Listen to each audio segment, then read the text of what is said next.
What would you do if your sister claimed your house as hers to impress her in-laws? Paige thought she was helping family when she let her sister Mackenzie and her husband crash at her grandmother's house. But a single phone call from her mom sparked a drama that turned her sanctuary into a battleground. What secret lies unravel when unexpected guests arrive? Hit that like button, subscribe, and stick around to uncover the shocking family betrayal that pushed Paige to her breaking point. The call from my mother interrupted a Tuesday afternoon as I packed for another sales trip. Her number flashed on my screen, and though I nearly let it slip to voicemail, a nagging instinct made me pick up. "Paige, sweetheart, how's everything?" Mom's voice carried that honeyed warmth she used when she wanted something. "I'm good, Mom, just prepping for Chicago tomorrow. What's going on?" I cradled the phone against my shoulder, folding shirts into my suitcase. "Well, I've got news. Your sister's back in town. She and Cody moved back from Arizona yesterday." I froze. Mackenzie and I hadn't exchanged more than a few words since Grandma Eleanor's will reading 4 years ago. "Really? I thought her husband's business was thriving out there. She never stopped boasting about it at Christmas." Mom's tone softened, a hint of unease creeping in. "Things didn't go as planned. Some trouble with their business partners, so they figured it was best to come home and start over." "I see." I braced myself, sensing where this was headed. "Here's the thing, honey. They're staying with us for now, but our place is so cramped. With your stepfather's knees acting up, having them in the guest room means he's got no space for his therapy exercises." I shut my eyes, counting to 5. "Mom, are you asking what I think you are?" "Well, that house your grandmother left you has 3 bedrooms, and you're all by yourself in that big place. It'd just be for a little while until they get jobs and settle." Grandma Eleanor's house, my haven. The one place that felt wholly mine after a childhood spent feeling like an outsider in my own home. After Dad died when I was 5, Mom married Gary barely a year and a half later. Then came Mackenzie, and just like that, I faded into the background. "How long is a little while?" I asked, my voice tight. "Oh, not long. A month or 2 at most. Cody's already got some solid interviews lined up." I wasn't convinced, but what could I say? "Fine. They can use the blue bedroom, but only until they find their own place." After hanging up, I sank onto the edge of my bed, memories flooding back. Mackenzie, 6 years younger, was Gary's daughter, the apple of our family's eye from the moment she arrived. While Mom and Gary showered her with attention, I found solace at Grandma Eleanor's. Dad's mother never tried to parent me, but she offered what my family couldn't, her full focus. Weekends at her house were my refuge from Mackenzie's chaos. She'd barge into my room unannounced, take my things without asking, and throw fits when I pushed back. Mom and Gary always took her side. "She's just a kid, Paige. Don't be so hard on her." College was my first taste of true independence. In the dorms, I finally had a space no one could invade. Then, in my senior year, Grandma Eleanor passed away. Her death shattered me, but through the grief came an unexpected lifeline. She left me her house and savings. It wasn't a fortune, but it gave me a debt-free start. Mackenzie's response was immediate and entitled. "This isn't right. We should sell it and split the money." "She was my dad's mother," I'd shot back. "Not related to you." "But we're family. Mom, tell her." As always, Mom and Gary nudged me to consider sharing with my sister. I stood my ground, and our already fragile bond cracked further. After that, we only spoke at forced family gatherings. I went to her wedding when she was 20, watching her marry Cody, a man a decade older with family money and business ties. They moved to Arizona soon after, and I was quietly grateful for the distance. Now, 4 years later, they were back, and soon they'd be in my house. I finished packing for my Chicago trip with a sense of dread. My job as a sales representative for a medical supply company kept me traveling regularly, something I usually enjoyed. Now those business trips would serve a different purpose. Escapes from whatever chaos Mackenzie would inevitably bring into my home. A week later, they arrived with 4 suitcases of designer clothes and accessories. Mackenzie hugged me with artificial enthusiasm, while Cody shook my hand firmly. I showed them to the blue bedroom and helped them unpack. As I hung up Mackenzie's 3rd designer coat, I couldn't help thinking that selling just one of these items could probably cover a month's rent somewhere. At dinner that night, Cody cleared his throat. I've got some promising leads already. I'm meeting with an old college friend tomorrow who works in investment banking. That's great, I said genuinely, hoping he'd find something quickly. Mackenzie twirled her fork in her pasta.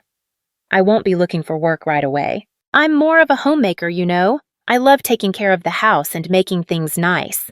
I raised my eyebrows. Well, that's perfect then. Since you enjoy household chores, you can handle the cleaning, cooking, and laundry while you're here. Her face fell instantly. Oh no, that's not what I meant. I like doing that in my own home. I'm a guest here. So you're a homemaker, but only when it's convenient? I couldn't help myself. Don't twist my words, she snapped. I just meant I'm still settling in.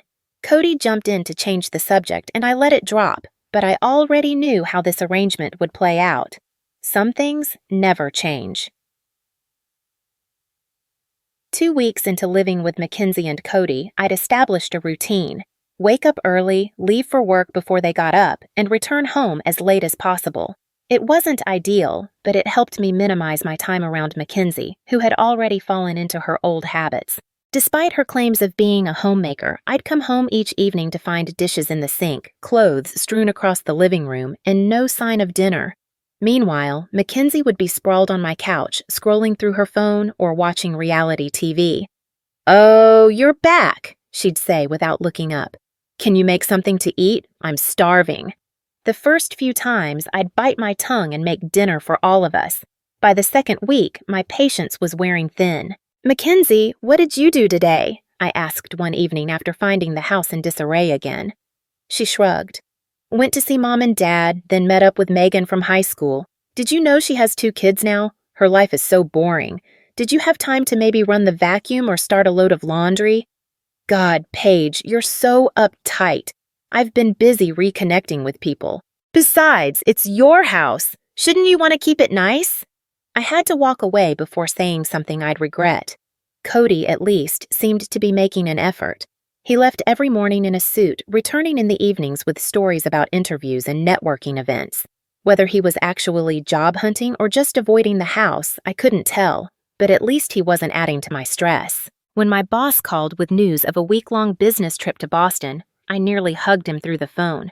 7 whole days away from this situation sounded like paradise.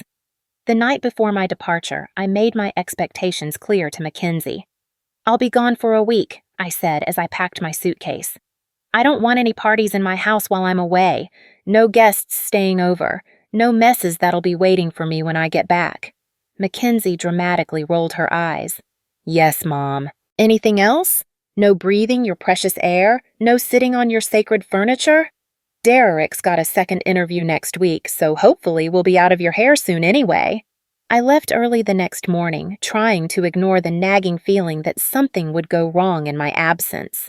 The Boston trip proved to be a quiet gift. It pulled me away from the strain at home and landed me a major hospital contract, one that promised a hefty bonus.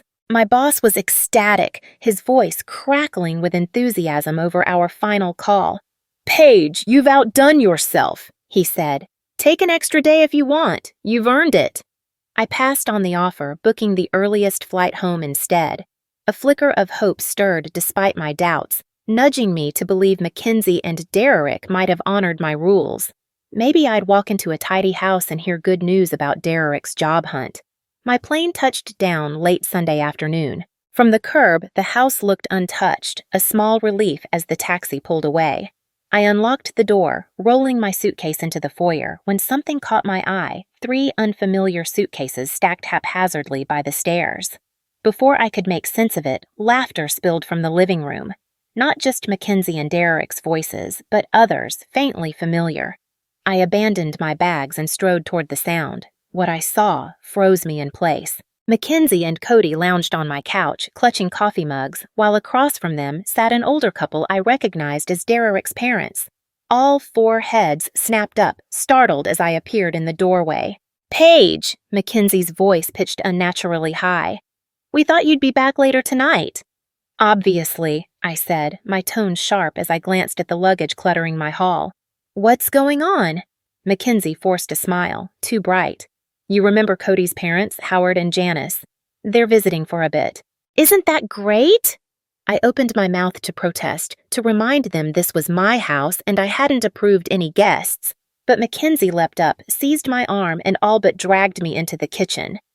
"One sec," she called over her shoulder, shutting the door behind us. "Are you out of your mind?" I hissed. "I said no guests, clearly." I know, she whispered, her eyes wide with desperation. "But please, just go along with it. 2 weeks, Max." 2 weeks? No way. They're gone tomorrow. "Please, Paige." Her voice sank lower, trembling. "I told them this house is mine. Cody backed me up. They've been treating me better since they think I own this place. After the business collapsed, they turned so cold, blaming me for dragging Cody down. It's saving face."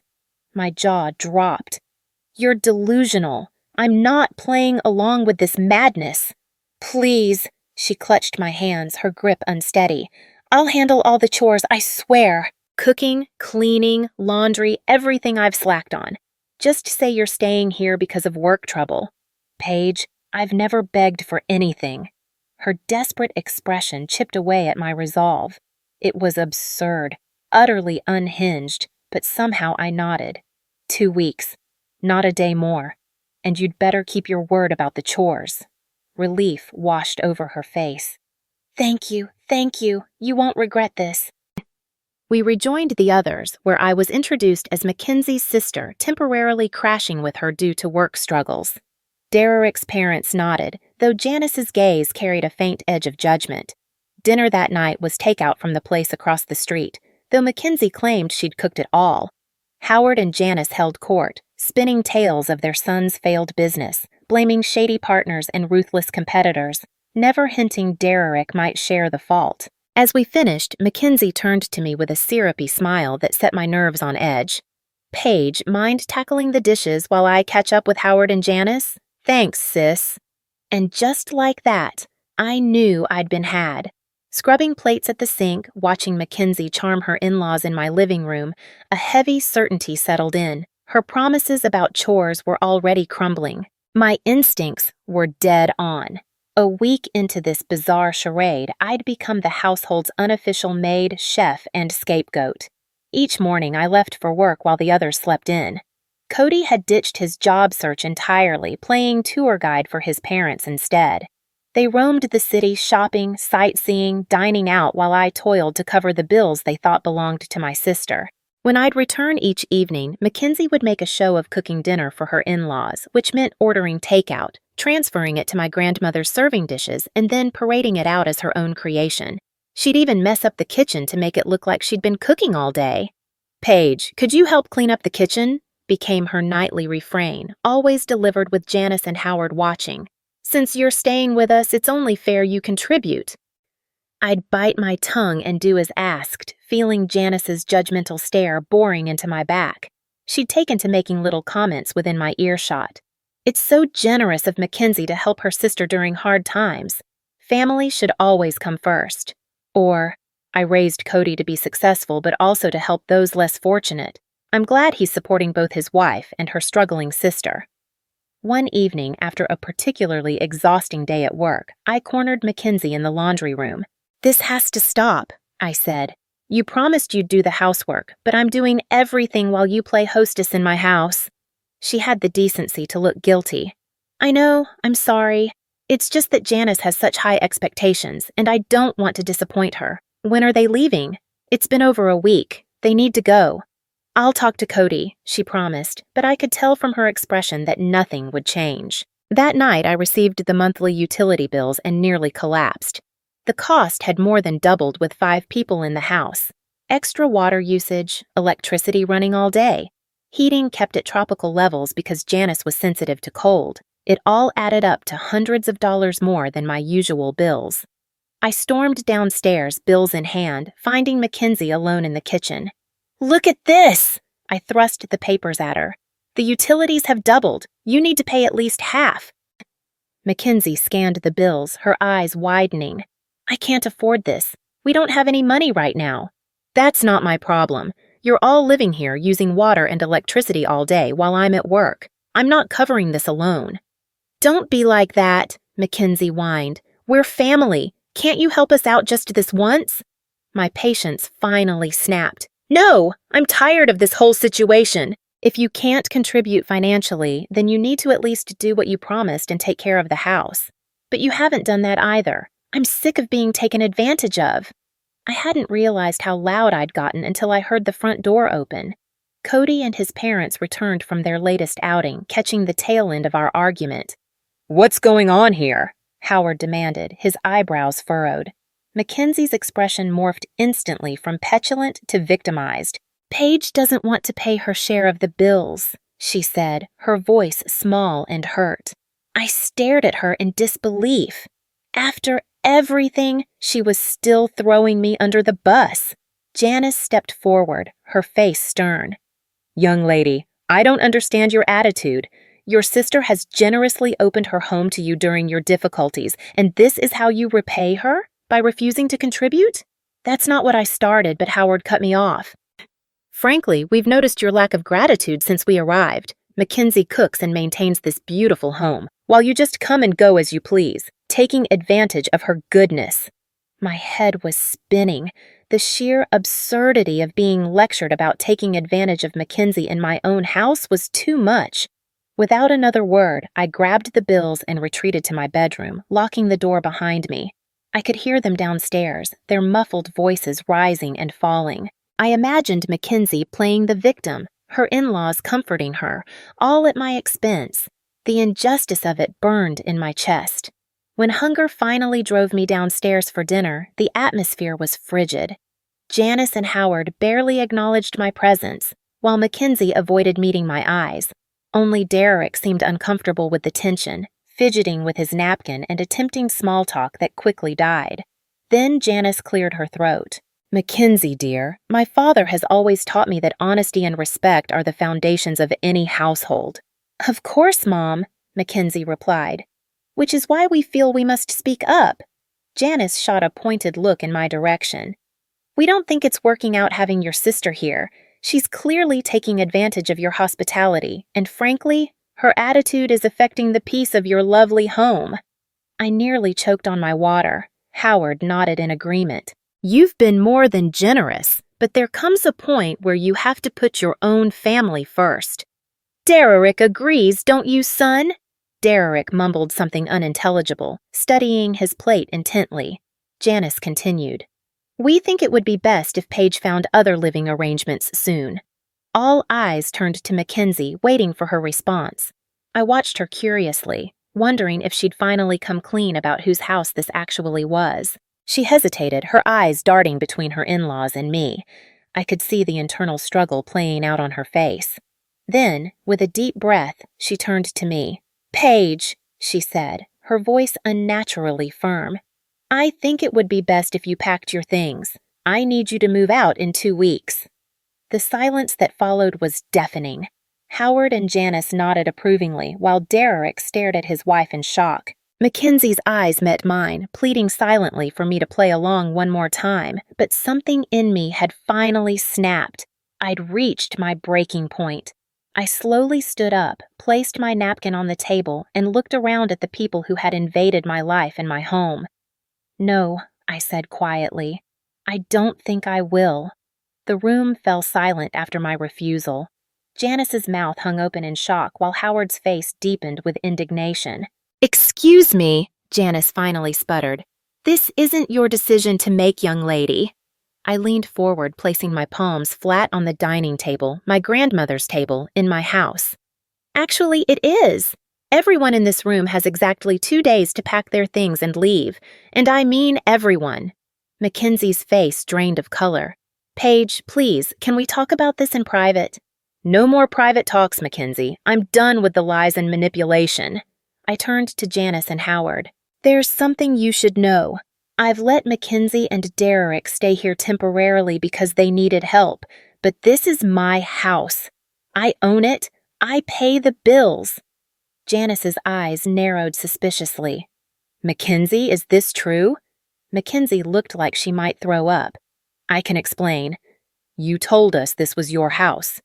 Howard's voice had turned dangerously quiet. You showed us around like you owned the place. Cody finally spoke up. Dad, we were just trying to save face. After the business failed, we didn't want you to know how bad things had gotten. The next few minutes dissolved into chaos. Janice and Howard's voices thundered, berating Derrick and Mackenzie. Tears streamed down Mackenzie's face as she stammered defenses.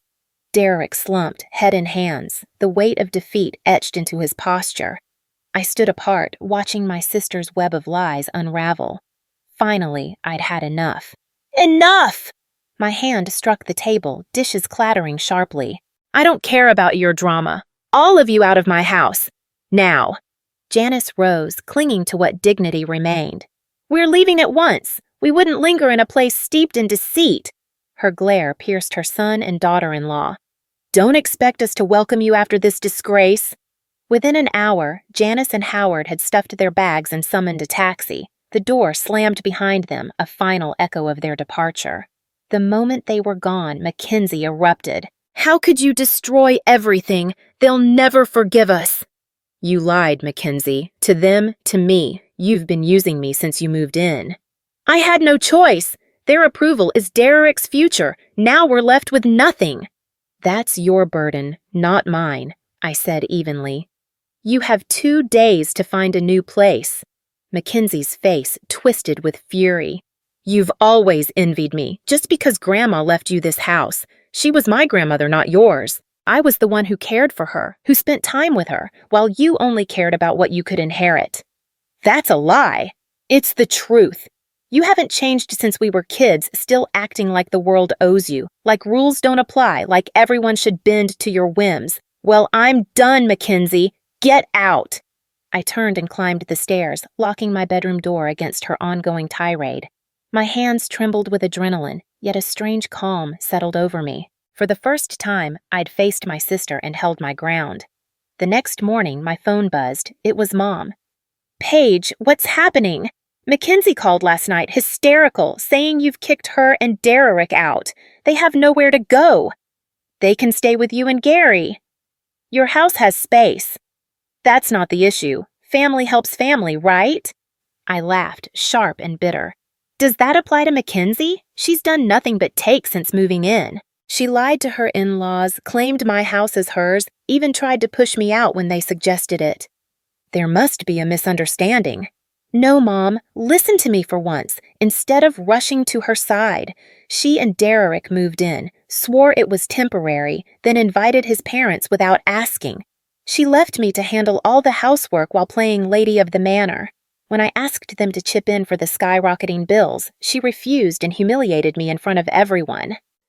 Silence hung on the line. I'm sure she didn't mean...